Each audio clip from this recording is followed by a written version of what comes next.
5. 조국광복회. 새 사단의 탄생으로 조선인민혁명군 조력부대가 더욱 강화 발전된 것으로 하여 우리 앞길에는 반일민족 통일전선운동과 당창군을 위한 조직 사상적 준비를 보다 폭넓고 깊이 있게 전개할 수 있는 돌파구가 열렸다.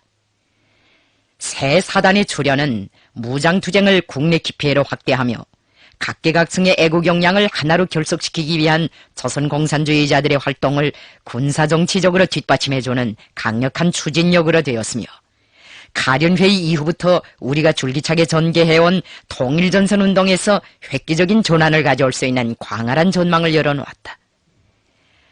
남오두회의 이후 시기부터 우리의 통일전선운동은 범민족적인 통일전선 재조직을 위한 활동에로 집중되었다. 하나의 상설적인 통일전선 조직을 내오고 그 산하에 광범한 반일 애국 역량을 튼튼히 묶어 세우는 것은 우리 혁명발전의 견지에서 보나 내외 정세의 역으로 보나 더는 미룰 수 없는 절박한 과제로 나섰다. 자주 독립을 이룩할 수 있는 가장 확실한 길이 민족 대단결을 바탕으로 하는 전민항쟁에 있고, 민족 대단결이 자력 독립의 성패를 좌우하는 관건적 문제라는 것은 우리가 일찍부터 주장해온 사상이었다. 통일전선은 주체 확립과 더불어 항일혁명 투쟁의 초시기부터 견지해온 가장 중요한 이념의 하나였다.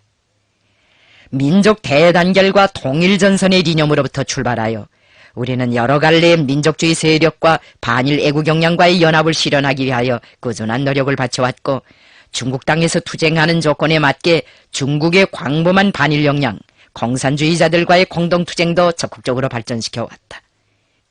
이 과정에 우리가 쌓아올린 적지 않은 성과와 경험은 통일전선운동의 폭넓은 발전을 위해서 값있는 밑거름으로 되었다. 우리는 이런 성과와 경험에 토대하여 통일전선운동을 전민족적인 범위에서 벌려나갈 수 있는 여건을 조성하는 것과 함께 그것을 맡아 수행할 수 있는 핵심과 주체적 역량을 빨리 키워내기 위해 있는 힘을 다하였다. 민족의 모든 역량을 하나로 묶어 세우기 위한 시도는 1930년대 이전 시기에도 있었다. 조선의 근대 역사에서 주의와 주장을 초월하는 민족의 대동단결 문제가 처음으로 논의되기 시작한 것은 1920년대 중기 이후부터였다.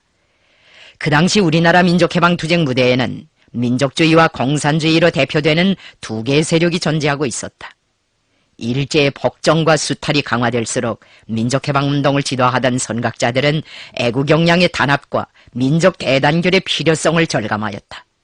이런 필요성으로부터 출발하여 초기 공산주의자들은 민족주의자들과의 연합을 모색하였고, 민족주의자들은 공산주의 진영과의 제휴를 시도하였다. 민족해방과 민족자주권의 부활에 동일한 이해관계를 가지고 있는 두 진영 지도자들의 공동의 노력에 의하여 1927년 2월에 서울에서는 우리나라 역사에서 처음으로 되는 통일전선 조직으로 신간회가 창립되었다. 당대 애국인사들과 사가들이 신간회를 가리켜 민족 단일당이라고도 부를 만큼 이 단체에 대한 민중의 기대와 신뢰는 컸다.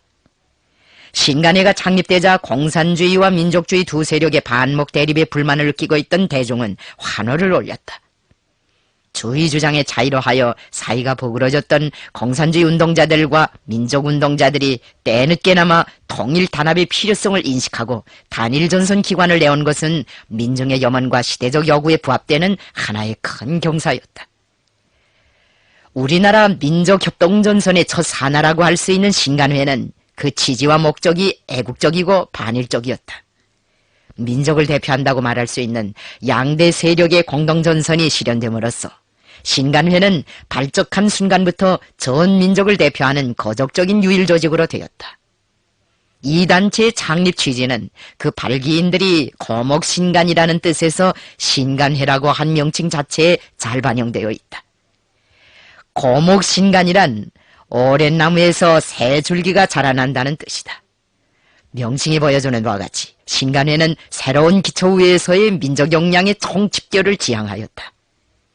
리상제, 홍명희, 허언과 같이 민중의 인망이 높은 진보적 애국지사들에 의하여 발기되고 추진되고 운영된 신간회 운동은 민족의 정치적, 경제적 각성을 촉진하고 민족적 단결을 공고히 하며 일체 기회주의를 부인한 강령의 내용도 혁신적이고 혁명적이었으며 회원들의 직업별 구성도 다양하고 광폭적이었다.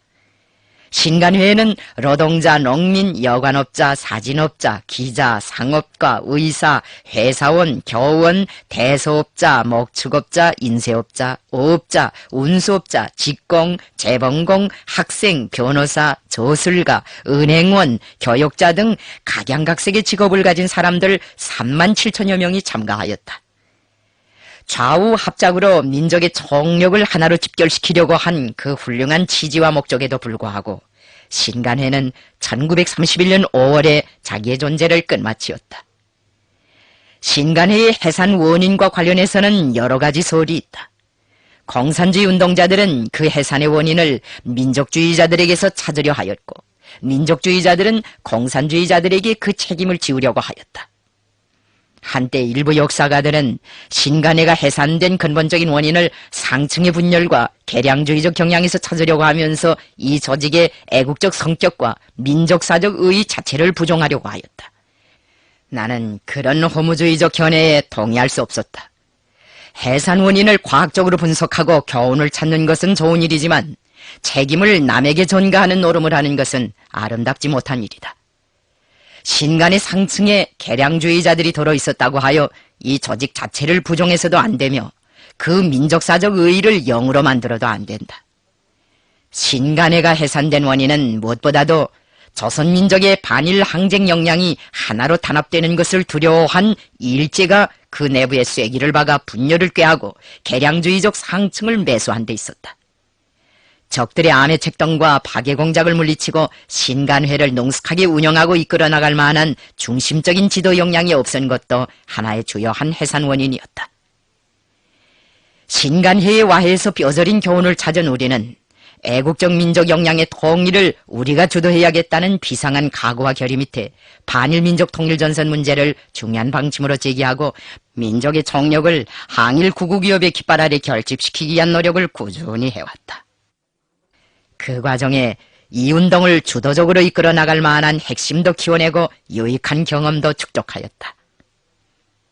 남우드 회의는 범민족적인 통일전선 재창립에 대한 결정을 채택함으로써 우리나라 통일전선 운동에서 새로운 전기를 마련한 역사적인 분수령으로 되었다.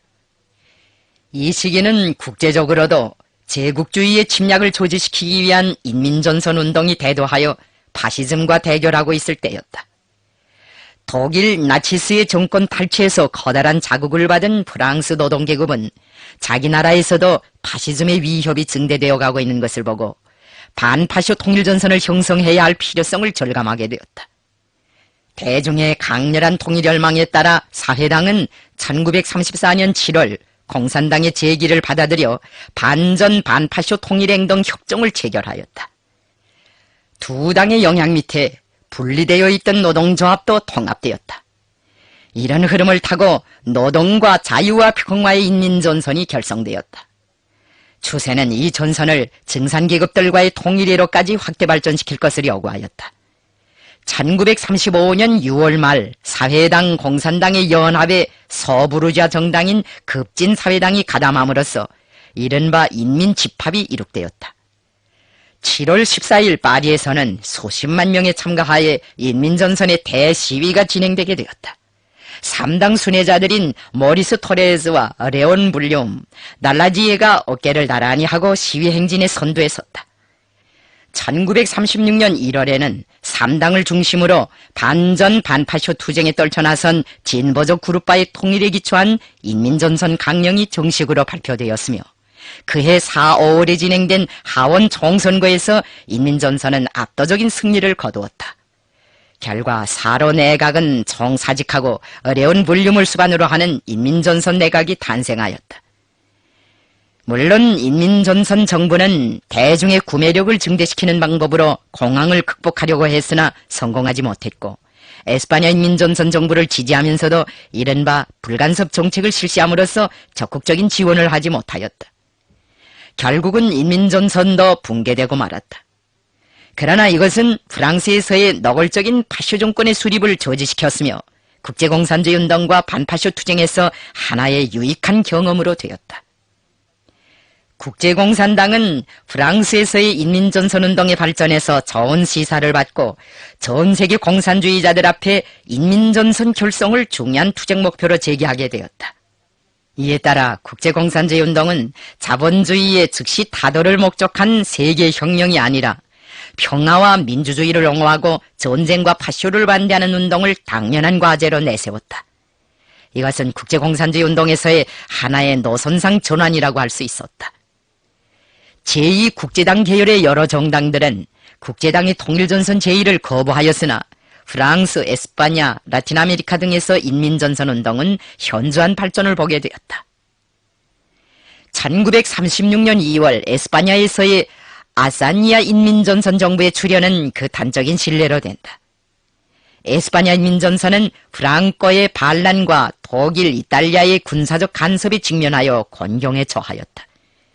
에스파냐 인민전선에 있어서 치명적인 것은 미국과 영국, 프랑스의 주도하에 추진된 이른바 불간섭 정책이었다. 엄정 중립과 무기 금수를 결정한 부당한 불간섭 정책은 결국 반란군을 돕는 결과를 가져왔다. 소련도 처음에는 불간섭적 입장을 취하였으나 그것이 인민전선 정부에 결정적으로 불리하다는 것이 명백해지자 태도를 바꾸어 인민전선 정부에 비행기, 탱크 등을 보냈다. 에스파냐 인민전선이 겪고 있던 곤경은 여러 나라의 지식인들과 근로자 대중의 동정을 불러일으켰다. 각국에서 숱한 지원병들이 에스파냐로 달려갔다. 이리하여 에스파냐는 파시즘 세력과 인민전선을 지지하는 진보적 세력 간의 국제적 교전 무대로 되었는데 그 교전은 작은 규모의 세계전쟁을 연상시켰다. 이것이 바로 우리가 동강에서 조국 광복회를 결성하던 때를 전후하여 벌어졌던 국제적인 반파쇼 운동 형편이었다. 우리는 이탈리아 침략자들을 반대하여 골기한 에티오피아 애국자들의 영적 항전에서도 커다란 고무를 받고 있었다. 국제당은 급변하는 세계 정세를 재빨리 포착하고 각국 노동계급과 근로인민들을 반전 반파쇼 투쟁으로 묶어세워 전쟁을 방지하고 평화를 수호하며 파쇼를 반대하고 민주주의를 고수하는 것을 당면한 전략적 과업으로 제시함으로써 세계혁명의 영도기관으로서의 명분에 맞는 역할을 수행하였다. 여기에 반파쇼 인민전선운동과 관련한 국제당의 역사적 공적이 있다고 할 수 있다. 우리에게 있어서 파시즘은 새로운 적이 아니었다. 국제 파시즘이 대두함으로써 우리나라 혁명의 대상이 달라진 것도 없었고 성격이 변화된 것도 없었다. 우리는 국제당이 반파쇼 인민전선운동 노선을 제기하기 전부터 우리식의 반일민족 통일전선 노선을 제기해왔고 그 궤도를 따라 우리 혁명을 줄기차게 전진시켜왔다. 범민족적인 통일전선체로서의 조국 광복회를 창립하기 위한 준비사업은 남오도 회의 이후부터 시작되었다. 그 전까지는 주로 내가 혼자서 광복회 창립을 두고 사색을 무르익혀왔을 뿐이다. 김산호, 최현, 박영순을 비롯한 몇몇 동무들이 이따금씩 필요한 조언을 주느라고 하였지만 그들은 대체로 그거야 사령관 동지가 좋을 대로 하시지요 하는 식의 입장을 취하였다. 그러다가 도나지방에 있는 옥수천 부근의 한 산간부락에서 어떤 나이 많은 서생을 만나게 되었는데 그가 훌륭한 전자가 되고 의논 대상이 되어 주었다. 그 부락에 조선 사람이 사는 집이 둘이 있었다. 나는 그중 한 집에 들었다. 그때 화룡지방에서 활동하고 있던 어느 한 서부대가 우리를 찾아왔다. 그 서부대 동무들은 나를 만나자 괴이한 사람을 달고 왔다고 보고하였다. 화룡의 어느 벽천에서 만난 사람인데 서부대가 사령부로 찾아온다는 낌새를 알고 김일성 장군을 만나야겠다고 하면서 자기네를 뒤따라왔다는 것이었다. 정체불명의 사람을 사령부로 데려올 수 없다고 생각한 서부대 송원들은 그에게 집으로 돌아가라고 몇 번이나 권유하였다. 그러나 그 사람은 자네들은 자네들대로 가라. 나는 나대로 갈 테니 걱정할 필요는 없다. 우리 호상 남의 일에 간참하지 말자. 이렇게 말하고는 장바 한두 기장쯤 되는 거리를 두고 그냥 태연하게 서부대를 따라왔다는 것이다. 그 사람은 만나기 전부터 나의 호기심을 끌더니 첫 상봉 좌석에서도 별스럽게 굴었다. 서부대 동무들이 사령관이라고 하면서 나를 소개하였으나 괴이한 손님은 그 말은 들은 채도 하지 않고 자기의 나이와 열성을 봐서라도 진짜 김일성 장군을 만나게 해달라고 하였다. 나는 그때 주인집 장작을 패주다가 그를 맞아들였는데 나의 차림새가 아마도 그의 눈에 차지 않았던 모양이다. 그는 나를 이리 훑어보고 저리 훑어보고 하다가 아무렴 김 장군이 그렇게 젊을 수 없고 장군 되는 사람이 모슴처럼 장작을 팰 리도 없으며 막된 옷을 입고 다닐 수도 없다고 하였다. 북만의 관지 부근에서 야숙할 때 불무지보철을 선 신입철 영병이 저오는 바람에 내 바지를 태운 적이 있었다. 헌 서못이었던 데다 기워 입기까지 하였으니 사실 나의 어쩌제가 허술하게 보였을 수밖에 없었다. 아무튼 그가 괴짜였다. 그는 허지명의 수염 같은 턱수염을 달고 있었다. 실제는 44살밖에 안 되는 사람이었으나 나이보다는 겉늙어서 쉬남은 살이나 돼 보였다. 그는 한간에서 떠도는 나에 대한 이야기를 많이 들었다고 하면서 하도 소문이 났길래 어떤 사람인지 만나보자고 찾아왔다고 말하였다. 내가 소문난 잔치 먹을 알이 없다고 대꾸하자 그는 머리를 끄덕이며 장군이 입은 옷만 봐도 노고가 짐작된다고 하였다. 심한 나이의 격차에도 불구하고 어쩐지 우리는 대뜸 언어가 통하고 마음이 통하였다. 자기 자신에 대한 그의 첫 소개부터가 아주 괴이하고 호탕하였다. 저는 아무것도 일으켜 놓은 것 없이 이리 붙었다 저리 붙었다 하며 자왕우왕하기만 해온 기회주의자올시다. 나는 한평생 수천 수만 명에 달하는 사람들을 만나보았지만 처면에 자기를 기회주의자라고 서슴없이 소개하는 사람은 처음 보았다. 무한히 양심적인 사람만이 무한히 솔직한 법이다. 솔직성은 흰 눈처럼 깨끗한 양심의 반사이며 감춰내지 못하는 양심의 빛이다. 그는 우리 모두를 어리둥절하게 할 정도로 솔직한 그 몇 마디의 말로 대뜸 나를 반하게 만들었다. 자기를 스스로 비하하는 그 꾸밈없는 이야기에서 나는 도리어 그의 인격적 높이를 보았다. 우리는 미혼진으로 빨리 나가야 했던 것만큼 그 마을에서 지체할 수 없었다. 그러므로 그 사람이 섭섭해하지 않을 정도로 만나주고 헤어질 작정이었다. 그런데 정작 우리가 길을 떠나려 하자 그는 집으로 돌아갈 대신 우리를 따라 나섰다. 김 장군을 만나고 보니 인차 헤어지고 싶지 않은데 몇 시간 동안만이라도 같이 따라가며 이야기나 나누게 해달라는 것이었다. 웬일인지 나도 그와 헤어지고 싶지 않았다. 그래서 우리는 그를 데리고 길을 떠났다. 그와 함께 졸창 이야기를 하다 나니 행군에서 지루한 줄을 몰랐다. 이야기에 얼마나 열중했던지 나는 대원들이 쉬고 싶어 할 때 쉬우지 못하고 행군을 계속할 때도 있었다. 그럴 때면 김산호가 우리 곁에 다가와 좀 쉬다가 가야 하지 않느냐고 기띔해주곤 하였다. 이 사람이 바로 우리 당 역사에 조국왕복회 발기인으로 기록된 대통령감 리동백이었다. 대통령감이란 리동백의 별명이었다. 함경남도 단천이 리조 말기의 참령이며 유명한 의병 지도자이고 공산주의 운동자인 리동희의 고향이라는 것을 아는 사람들은 적지 않지만 리동백의 고향이라는 것을 아는 사람들은 얼마 없을 것이다. 한학 공부를 많이 하며 자라난 리동백의 성장에서 리동희가 준 영향이 대단히 컸다는 것과 그 영향 밑에서 대통령감이 독립운동에 뛰어들었다는 것은 행군 도상의 담화를 통하여 우리가 얻어낸 지식이었다. 그가 소속된 투쟁단체는 군비단이라는 이름을 가지고 있었다. 군비단의 소재지는 장백지방이다. 군비단과 강진권의 이야기가 나오자 우리들 사이에 담화는 더욱 활기를 띠었다. 강진권에 대해서는 그도 나만 못지않게 잘 알고 있었다. 리동백은 발도구와 림강 쪽에도 자주 가곤 했고 그때마다 강진권과 깊은 연계를 가졌다고 하였다. 군비단에서의 그의 직무는 통신사무국장이었다. 그러나 경신연대 토벌바람이 장백당에 미치게 되자 그렇게 우리우리하던 군비단도 하루아침에 풍지박산이 되고 말았다. 실망한 리동백은 리동희를 찾아 러시아로 들어갔다. 그는 치따에서 리동희를 만났고 이어 고려공산당에도 들어갔다. 어젯날의 독립운동자가 하루아침에 공산주의 운동자로 변해버린 것이다. 그 전환과 함께 그는 곧 파쟁석이 휘말려 들어갔다. 리동백에게서 고려공산당 소리가 나오자 나는 오가자 시절에 고려공산당 당증이라는 것을 구경하던 생각이 나서 변대우를 아는가고 물었다. 그는 자기와 변대우와는 일찍부터 막역지우였다고 하였다. 내가 오가자의 변대호한테서 고려공산당증을 구경하던 소리를 하자 리동백은 감자도장을 찍은 대표증도 구경했는가고 물었다. 그 소리는 금시초문이라고 하자 그는 감자도장에 대한 이야기를 들려주었다. 1922년 11월 러시아 원동의 엘푸뉴진스크라는 곳에서는 상해파와 이르크스크파의 합동대회가 열리게 되었다. 대회에서 다수파가 되어야만 합당 후 당의 영도권을 장악할 수 있다고 간주한 양파는 좌파의 대표수를 누리기 위한 치열한 암투를 벌였다.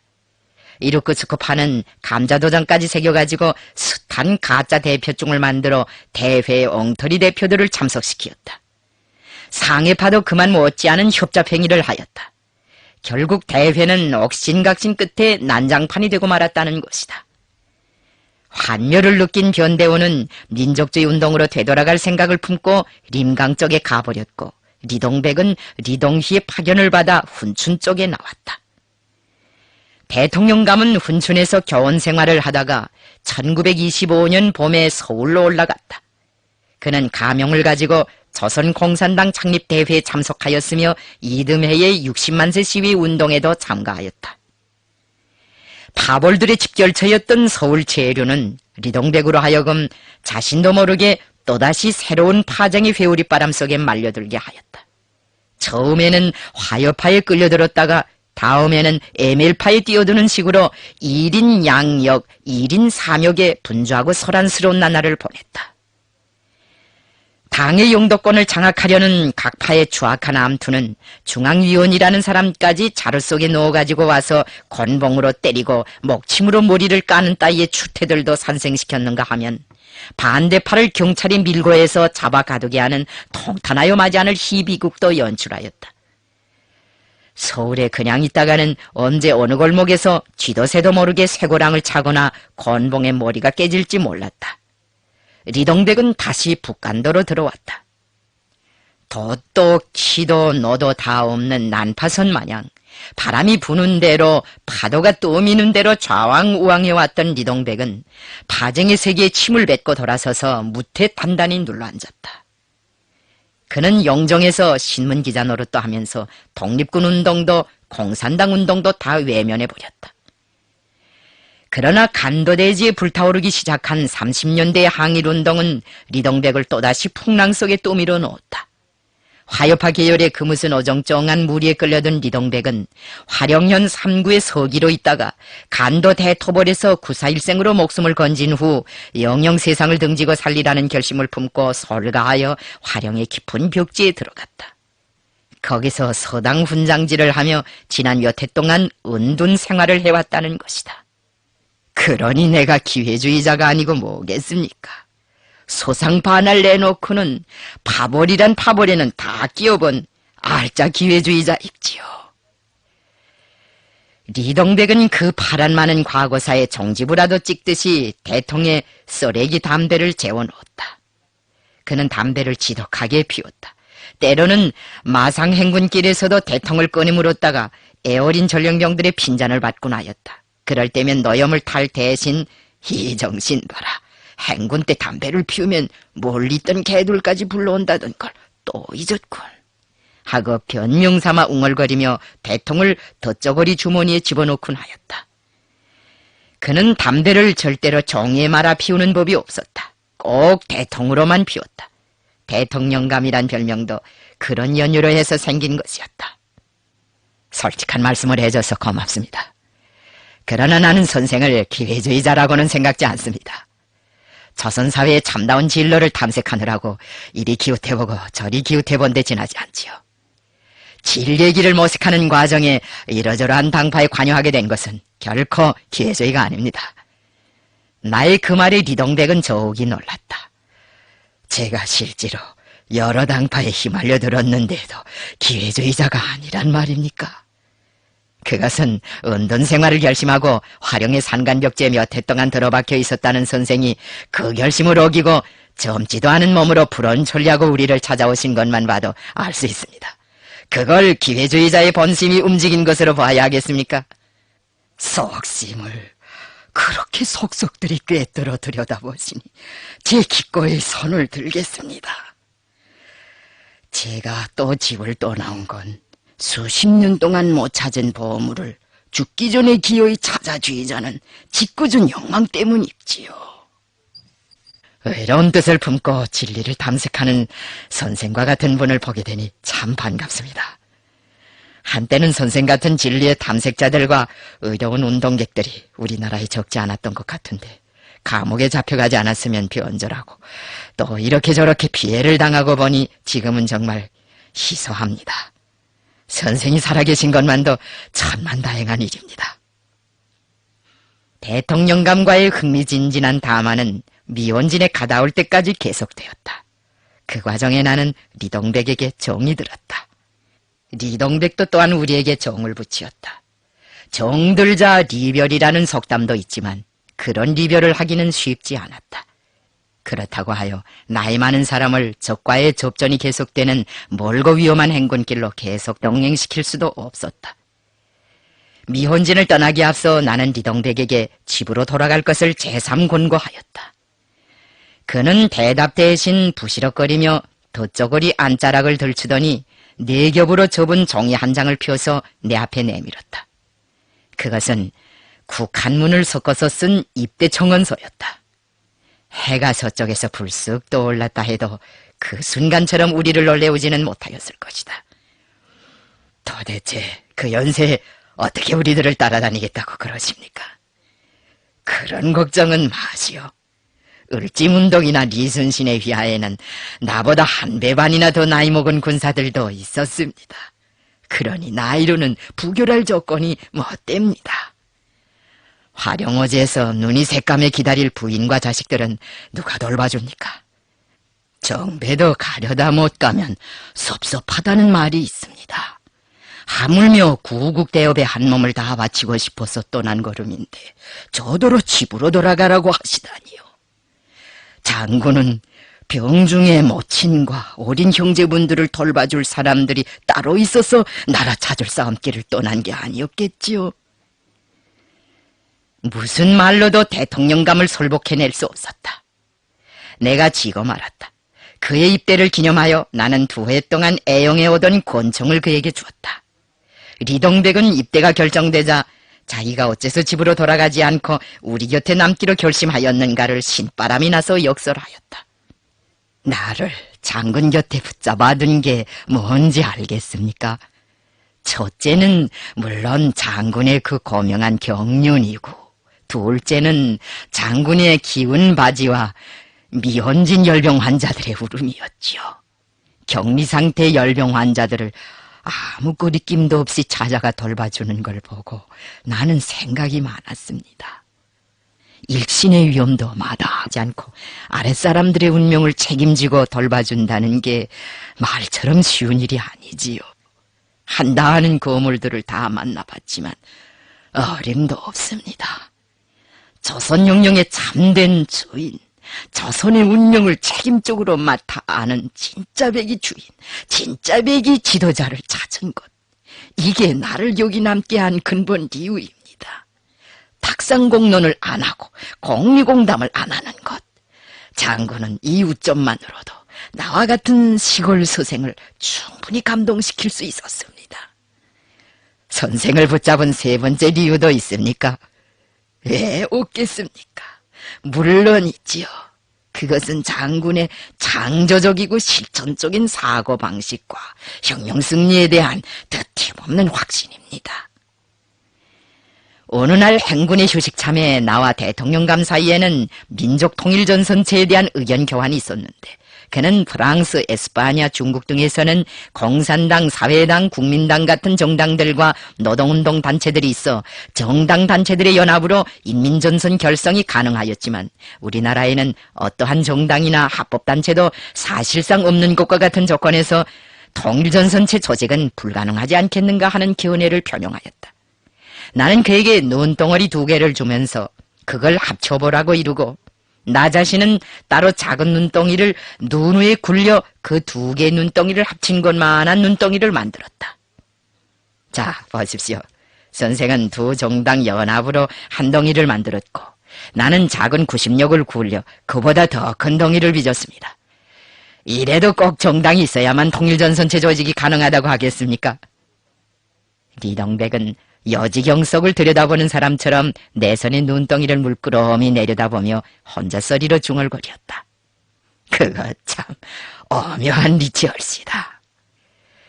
그렇지만 눈덩이는 눈덩이고 정당이야 정당이 아닙니까?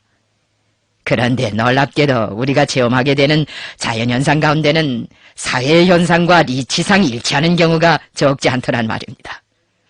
나는 길림 시절부터 우리가 시종일관하게 고수해온 통일전선 정책과 각계각층의 반일 애국 역량을 결속시키는 데서 새 세대의 청년공산주의자들이 축적해놓은 경험을 구체적으로 말해주었다. 통일전선이란 반드시 정당단체들의 연합으로만 이루어지는 것이 아닙니다. 정당단체소를 절대화하게 되면 그것은 곧 교조가 됩니다. 군중이 있고 영도 핵심만 있으면 능히 통일전선체를 내올 수 있습니다. 목적과 지향의 동일성을 기준으로 하여 10사람이건 100사람이건 묶어 세워야 한다는 것이 통일전선에 대한 나의 견해입니다. 우리는 이런 입장을 가지고 오래전부터 통일전선운동을 추진시켜 왔습니다. 리동백은 뒷도수기를 툭툭 치며 역시 교조가 문제이군 하고는 껄껄 소리를 내어 웃었다. 대통령감은 우리 곁에 남게 된 이유를 설명하고 나서 이렇게 덧붙였다. 나는 바로 장군 곁에 와서 인생 말년을 보람있게 지낼 수 있는 일거리를 찾았습니다. 결국 자기의 생존 가치를 발견한 셈이죠. 자기가 이 세상에 아주 쓸모있는 인간으로 될 수 있다는 것을 느끼게 될 때 그 인간은 행복한 인간으로 된다고 할 수 있을 겁니다. 지금 내가 그런 행복한 인간으로 되고 있습니다. 무슨 일거리를 찾았기에 행복해졌다는 것입니까? 내가 찾아낸 일은 나폴레옹을 묻어다니던 다비드가 수행했던 일과 비슷한 것이지요. 다비드가 미스라폭에 옮겨놨던 일을 나는 나의 일기장에 옮기자는 것입니다. 나폴레옹 군대의 역사적 행적이 아니라 조선인민혁명군의 역사적 행적을 말입니다. 리동백은 결의대로 매일 일기를 적었다. 한두 끼 혹은 며칠씩 굶는 적은 있었어도 그가 일기를 쓰지 않고 번진 날은 단 하루도 없었다. 생의 마지막 순간까지 조선인민혁명군 역사 저술가로서의 사명을 훌륭히 수행하였다. 그는 입대 후 사령부 비서처에서 사업하였으며 후에는 조국 광복회 기간지 3.15일간의 주필로 출판서 책임자 사업을 경험해보았다. 그가 얼마나 많은 문건들과 사진들을 수집해 두었던지 비서처가 한 번씩 자리를 옮길 때에는 11개나 되는 문서 배낭들과 등사 용구들을 옮겨주기 위한 운반대로 여러 명의 전톤들을 그에게 배속시켜주지 않으면 안 되었다. 언젠가 김주현이 그 숱한 짐짝들을 정리해서 절반쯤이라도 줄이라고 권고했다가 대개 면박을 당한 일이 있었다. 아니, 이 문서장들이 민생단 문서 보따리 따위 같은 줄로 아는가? 자네가 지휘관이기는 하지만 안목은 넓지 못한 사람이야. 저 짐짝들은 나 같은 목숨 10배과도 바꿀 수 없는 보물이야. 군사 직급으로는 연대장이지만 이 짐짝 앞에서는 졸병이나 같아. 국부가 어떻게 이루어지는지 알기나 해? 이런 일이 있은 후부터 지휘관들은 대통령감의 짐짝이 아무리 많아도 군소리 한마디 못하고 운반대를 고스란히 붙여주곤 하였다. 그가 기록 수집 보관한 그 숱한 문서들과 일기들과 사진들이 소실되지만 않았더라면 오늘날 그것은 대통령감이 온명한 대로 나라의 만년 제보가 되었을 것이다. 리동백이 어쩌다 오발사고를 낸 적이 있었다. 그가 나폴레옹을 자주 입에 올리곤 한 탓에 어느 한 경위대원이 그를 나폴레옹 숭배자 영감이라고 부른 적이 있었다. 때마침 리동백은 분해 소재를 마친 권총을 손에 들고 있었다. 민충이 같은 녀석, 내가 누구를 숭배하는가 하는 건 이 권총이 말해줄 게다. 너 어디 한번 들어봐라. 리동백은 만탄창이 된 권총을 쳐들고 호공을 향해 방아쇠를 당겼다. 그 뜻하지 않았던 오발사고로 인하여 넘어종자 수경지에서는 비상소집 소동까지 벌어졌다. 지휘관들은 경고책벌과 함께 한 달간의 무기 휴대 금지 처분을 주어야겠다고 울렁했다. 내가 한 번만 용서하자고 하였으나 군율은 애누리가 없었다. 사고를 낸 권총은 김산호에게 회수당하였다. 보배 같은 대통령감이 우리 부대에 굴러든 것은 인복이 있는 나에게 차려진 큰 행운이었다고 말할 수 있다. 실로 귀인이 하늘에서 뚝 떨어져 내려와 우리를 도와준 셈이 되었다. 100여 명에 달하는 민생단 혐의자들의 문제가 해결되고 새 사단이 편성되고 만산 아동단원들의 생활 처지가 개선된 다음부터 나는 모든 힘을 조국 광복회 창립을 위한 준비 사업에 집중시키었다. 비록 간관 과정을 거치기는 하였으나 오만 가지 시름거리들이 우리의 의도대로 원만하게 풀리어서 모든 일이 빠른 속도로 진척되었다. 리동백은 김산호와 함께 이 사업에서 누구도 대신하지 못할 성실하고 빈틈없는 방조자가 되어 주었다. 우리는 그가 입대하자마자 곧 조국광복회 창립준비위원회 성원으로 망라시켰다. 그 준비위원회 위원들 중에서 가장 핵심적인 역할을 한 위원은 김산호와 리동백이었는데, 김산호는 대외 조직과 연락사업을 맡았기 때문에 주로 바깥에 나다니며 일을 보고, 대내에서 준비사업을 주관하여 맡아본 것은 리동백이었다.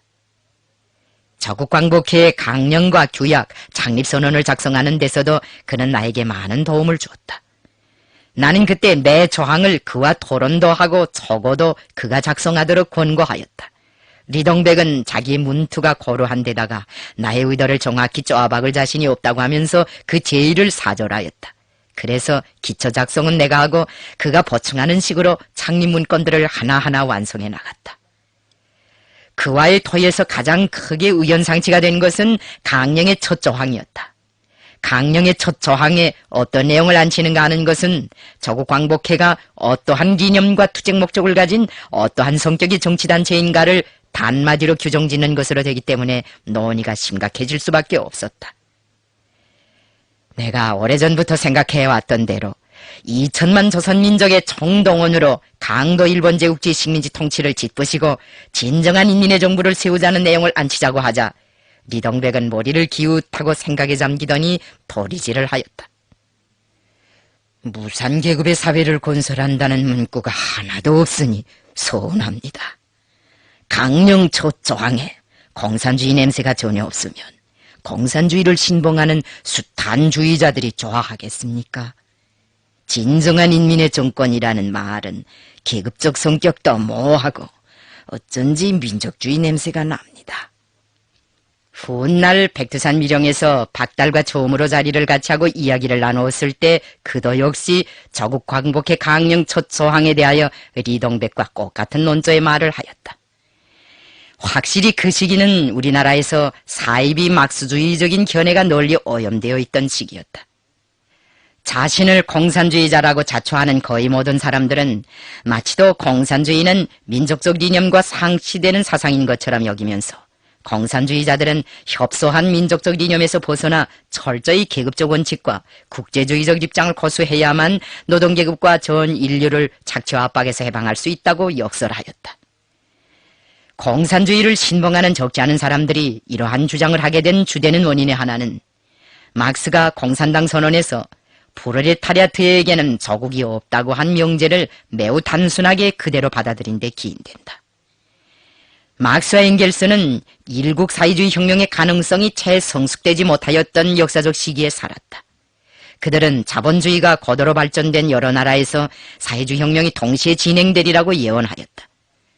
노동계급의 전복 대상인 각국 부르주아지가 민족적利益의 옹호자로 자처하고 있는 조건에서 전 세계의 프롤레타리아트가 자국 부르주아 계급이 표방하고 있는 민족주의나 애국주의의 가몬리설에 속아 넘어간다면 프롤레타리아트의 전 세계적인 혁명력은 망쳐질 수 있었다.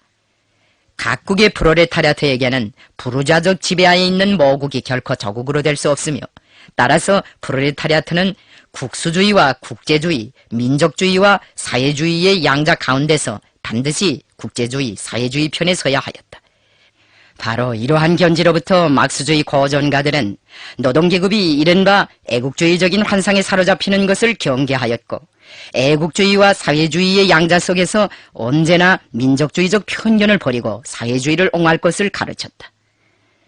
막스는 파리 꼬뮌 실패의 원인을 분석하면서 꼬뮌 참가자들이 반동에 소굴인 베르사유를 공격하지 않은 것은 외적인 프로시아군이 파리를 포위하고 있는 때 국내 전쟁을 일으키는 것은 애국주의에 배치된다고 그릇되게 생각한 데서 온 것이었다고 단언하였으며 레닌은 제2국제당 수종주의자들이 제1차 세계대전의 발발과 함께 노동계급의 혁명적 원칙을 버리고 저국방위의 구호 밑에 제가끔 자기 나라의 부르주아 표현에 붙은 것을 사회주의 위협에 대한 변절로 낙인하였다.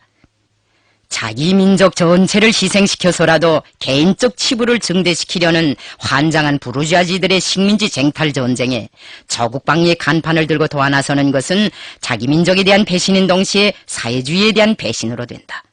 그러므로 제국주의 국가의 프롤레타리아트가 사회주의 위협에 충실하려면 저국방위의 간판을 들 것이 아니라 전쟁 반대의 기치를 들고 전쟁 보이콧 운동을 벌여야 한다. 그러나 식민지 예속 국가들에서는 사정이 완전히 달라진다. 식민지 예속 국가들에서 공산주의자들이 저국 해방과 애국주의의 기치를 드는 것은 곧 정주국의 부르주아지를 반대하는 것으로 되며 바로 이렇게 함으로써 그들은 민족혁명과 계급혁명 그리고 국제혁명 위협에 다같이 기여하게 된다. 이 명백한 진리를 깨닫지 못하고 프롤레타리아트에게는 저국이 없다는 명제를 무조건 절대화하면서 애국주의, 민족주의를 공산주의의 원수처럼 여기고 배척하였다는데 바로 사이비 공산주의자들, 행세식 막수주의자들의理론 실천적 착오가 있었다. 사회주의 혁명이 민족국가 단위로 진행되게 되는 새로운 역사적 조건하에서 식민지 나라들에서의 진정한 민족주의와 진정한 공산주의 사이에는 사실상 깊은 시면이 없다고 할 수 있다.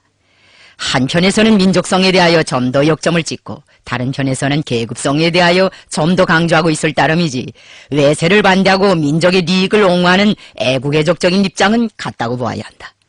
진정한 공산주의자도 참다운 애국자이며 또 진정한 민족주의자도 참다운 애국자라고 보는 것은 나의 변함없는 신조이다. 이런 신조로부터 출발하여 우리는 시종일관 애국적인 진정한 민족주의자들과의 합작을 중시해왔으며 그들과의 동맹을 강화하는 데 모든 힘을 다 바쳐왔다.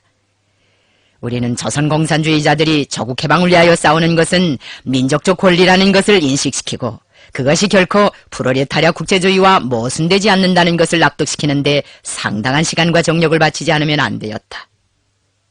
이와 함께 우리는 자신의 투철한 저국애와 민족해방을 위한 실천투쟁으로서 공산주의자들이야말로 진정으로 나라를 사랑하고 민족을 사랑하는 애국자들이라는 것을 온 민족 앞에 과시하였으며 드디어는 민족해방투쟁의 진도에 떳떳이 나서게 되었다. 우리의 이러한 장관 희생적인 투쟁의 결과로 보람찬 결실을 보게 되는 것이 바로 조국 광복회 창립이다. 그러므로 우리는 조국 광복회라는 명칭 자체도 당당하게 내달고 강령의 첫 조항에 우리 민족성은 전체의 자력으로 조국 광복을 이룩하고 덕만유격 근거지에 세웠던 것과 같은 진정한 인민의 정부를 세우려 한다는 데 대하여서도 또렷이 밝혀야 한다. 나의 이야기를 주의 깊이 듣고 난 리동백은 무릎을 치며 환성을 올렸다. 이제는 됐습니다.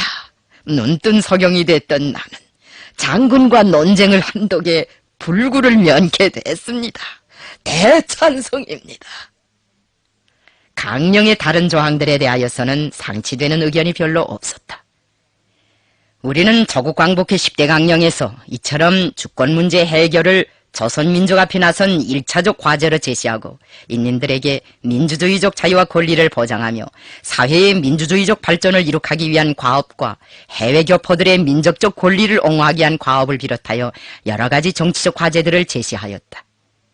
이 강령에서는 또한 혁명적인 군 건설 과업도 제기하였으며 경제관계 분야에서 일제와 매국적 친일 지주들의 토지를 무상으로 몰수하고 일본 국가, 일본인 소유의 모든 기업소, 철도, 은행, 선박, 농장, 수리기관과 매국적 친일분자의 전체 재산을 몰수하며 빈곤한 인민을 구제하며 민족적 공농상업의 자유로운 발전을 보장하고 민족경제를 건설할 때 대한 문제를 비롯하여 반제 반봉건 민주주의 혁명 단계에서 해결해야 할 경제적 과업들도 명시하였다. 민족적 공농상업의 자유로운 발전을 보장하고 민족경제를 건설할 때 대한 사상은 민족자본과 매판자본의 차이를 엄격히 구별하고 애국적 민족자본을 장려하며 민족자본가는 치지 않고 적극적으로 옹호 지지하여 반일 공동전선에 묶어 세우려는 우리의 시종일관한 방침과 노선에 기초하고 있다. 바로 여기에 반일적 민족자본가까지 포함하는 자본가 일반을 한몽둥이로 다스려야 한다고 주장하는 사이비 공산주의자들과 비록 부르주아라는 명칭은 띄고 있으나 그 지향에서 애국적이고 실천에서 반일적인 모든 민족 자본가들을 혁명의 동력으로 보는 진정한 공산주의자들과의 차이가 있었다. 조국 광복회 10대 강령은 또한 사회문화적 과업과 대외적 과업도 제시하였다. 정교인이나 민족 자본가, 애국적 지주들의 문제에서 좀 마찰이 있을 것으로 예상하였는데 강령 첫 조항에 대한 논의를 통하여 이미 우리와 같은 세계관을 가지게 된 리동백은 놀라울 정도로 나의 견해를 앞질러 알아맞히곤 하였다. 이 문제에서는 오히려 김산호나 오백룡과 같은 사람들이 옹졸한 태도를 취하였다. 내가 강령과 규약, 창립선언문을 기초하는 동안 다른 사람들은 창립준비위원회의 명의로 된 편지들과 선전문들을 준비하였다. 실로 1분 1초의 허실도 허용하지 않고 다 잡아쓰던 분망한 봄이었다. 강령과 규약, 창립선언문을 준비위원회의 최종 토의에 붙인 것은 만강불학의 허락이요 천장내 집이다. 대통령감은 지난날 이른바 공산주의 운동을 한다던 파쟁꾼들은 변변한 강령조차 제대로 내놓지도 못하는 주제에 눈이 시뻘개서 헤게모니 쟁탈전만 일삼아왔다고 통탄하면서 이제는 캄캄했던 조선혁명의 진로를 더 밝게 비춰줄 새로운 등대불이 나타났다고 보구나 좋아하였다. 4월 말에 모든 준비를 끝마친 우리는 창립대회 장소를 동강수림으로 내정하고 그것으로 자리를 옮겼다.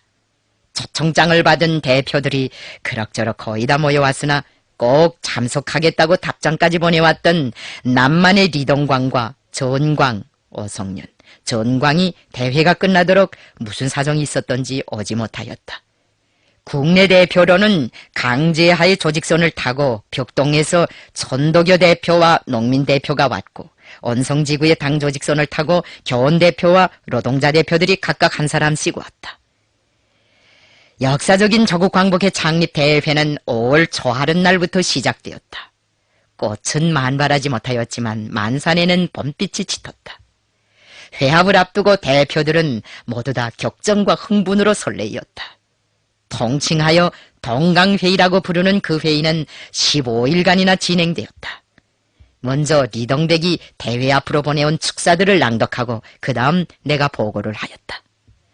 나는 보고에서 조국 광복의 기치 밑에 전 민족을 하나의 정치적 역량으로 결속할 때 대한 과업과 국경지대와 국내에 진출하여 반일민족 통일전선운동을 힘있게 전개하며 항일무장투쟁을 가일층 확대 발전시키기 위하여 국경연안에 조선인민혁명군이 의거할 새로운 근거지를 창설할 때 대한 과업들을 제기하였다.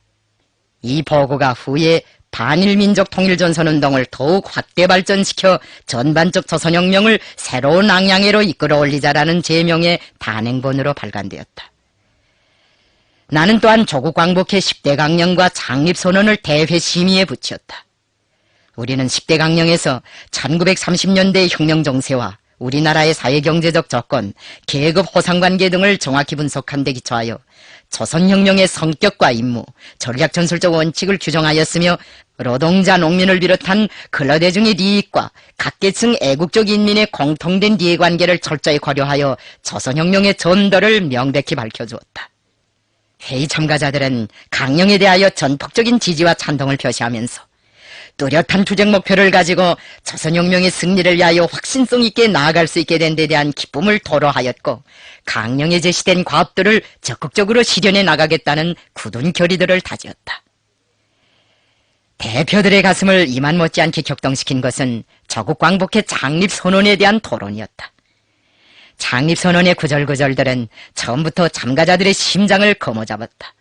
특히 온 민족이 돈 있는 사람은 돈을 내고 식량 있는 사람은 식량을 내고 기능과 지혜가 있는 사람은 기능과 지혜를 바치며 2천만 민중이 한데 뭉쳐 행동으로 반일 조국 광복 전선에 참가한다면 조선의 독립은 반드시 성취될 것이라는 확신을 표명하고 모두 다 조국 광복회에 망라되어 싸울 것을 열렬히 호소한 부분은 회의 참가자들을 상당히 격동시켰다. 조국 광복회 창립 선언이 채택된 다음 이 선언을 누구의 이름으로 발표할 것인가 하는 문제를 놓고 토의를 진행하였다. 회의에 참가한 모든 사람들이 그것을 나의 이름으로 발표하자는 의견을 제기하였다.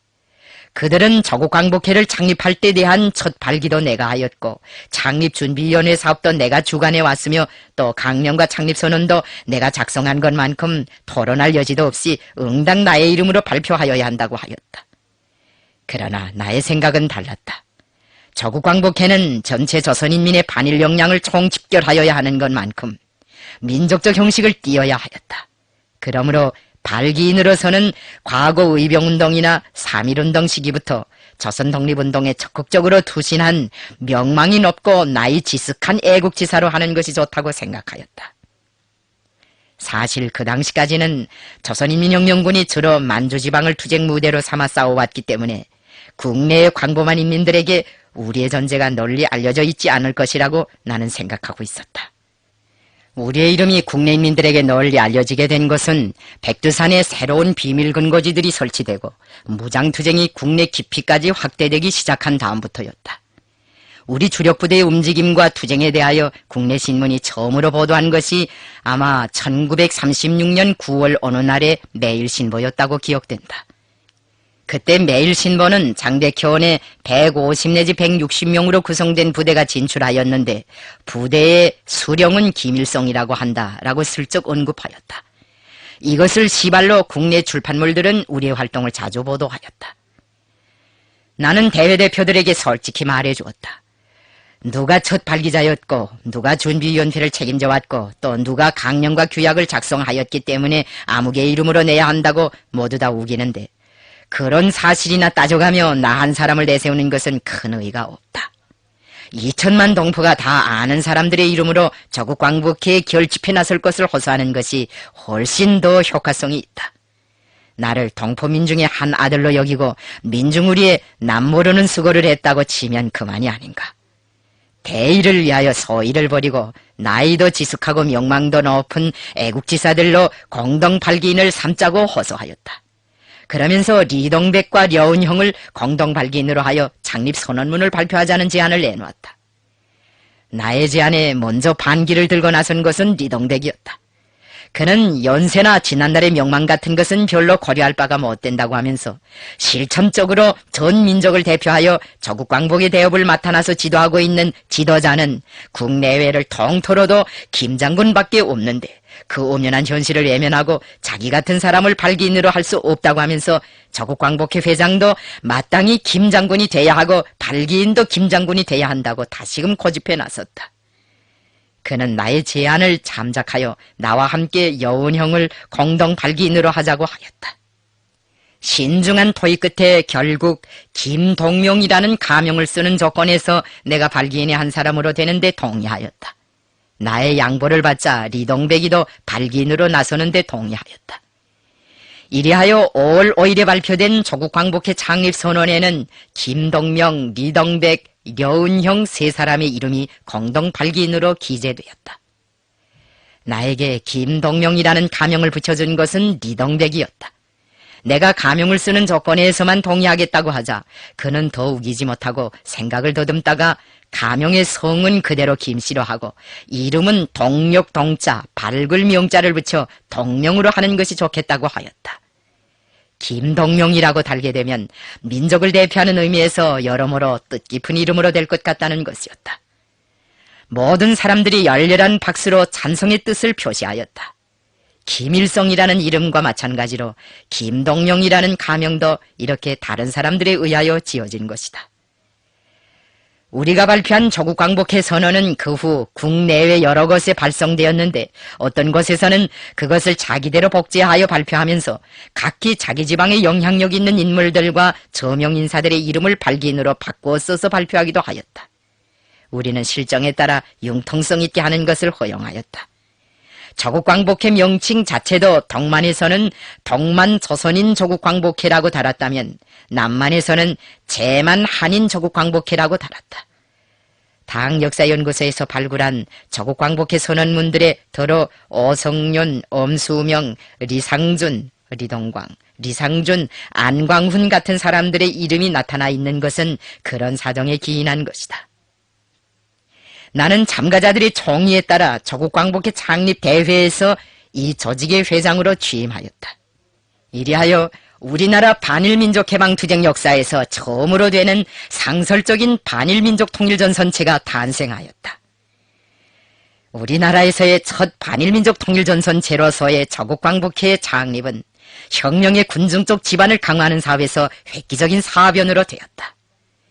저국광복회가 창립됨으로써 반일민족 통일전선운동은 항일무장투쟁과 밀접히 결합되어 전국적 범위에서 보다 조직성 있고 체계성 있게 빨리 발전하게 되었으며 모든 반일 역량을 나라의 해방을 위한 투쟁으로 힘있게 조직 동원할 수 있게 되었다.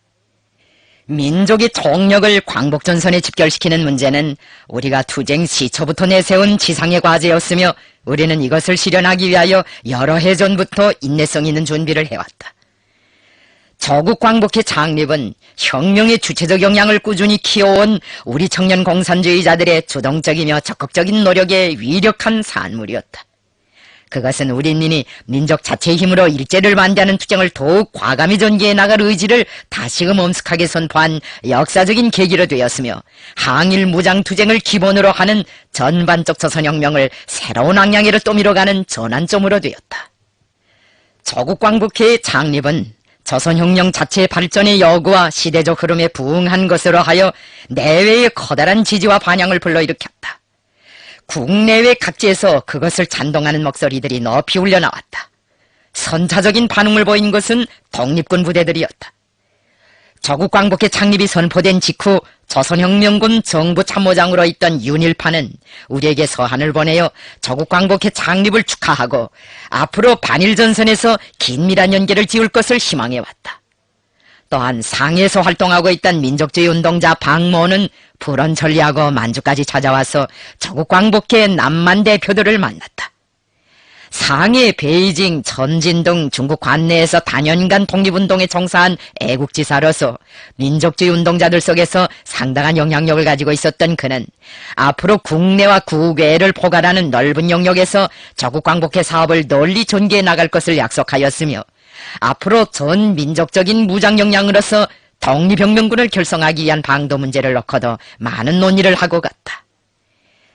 3.1월간 장관호에 리동백이 전도교 상급 용수 모씨 우리 광복회 대표를 친히 방문이라는 제목의 기사에서 쓴 것처럼 전도교 도정이었던 박인진도 저국광복회가 창립됐다는 기쁜 소식을 접하고 우리를 찾아 백두산 미령을 방문해 왔었다. 전도교 청년당에 속한 100만 당원을 저국광복회 회원으로 만들겠다고 약속한 것이 그때의 일이다. 리창선, 리재선, 박달, 기타 많은 사람들이 연속 우리를 찾아왔고 저국광복회의 조직 확대에 적극적으로 공헌하였다. 단시일 안에 수십만 회원을 가진 범민족적 조직으로 확대 발전한 저국광복회의 발전사에 대해서는 아마 큰 책 몇 권에도 다 담기 어려울 것이다. 1936년 5월 백두산 북쪽 기슭에서의 저국광복회의 탄생은 조선혁명 발전에 새로운 전기를 마련하고 저국광복의 밝은 서광을 안아온 역사적 사변으로 되었다. 조선혁명의 보다 창창한 새날은 이렇게 백두산 기슭에서부터 밝아오기 시작하였다.